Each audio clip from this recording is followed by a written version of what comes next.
мина един ден от другите ни дейности. Една клиентка се обади. Има едно място, което не е барано никога. Той иска да го почистим, а той е станал като джунгла.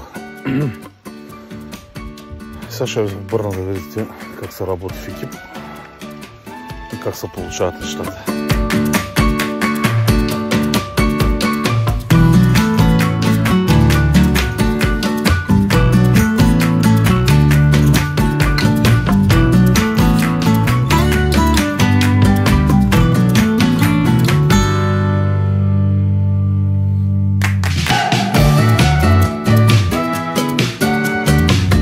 Започваме от тук, буса вече е празен, всичко е извадено, инструменти, работи и ето тук се получава.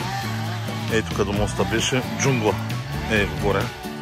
Лека по лека вървим напред и ще стане всичко както трябва. Там са машините. И така, райско място. На върха на Стара планина сме.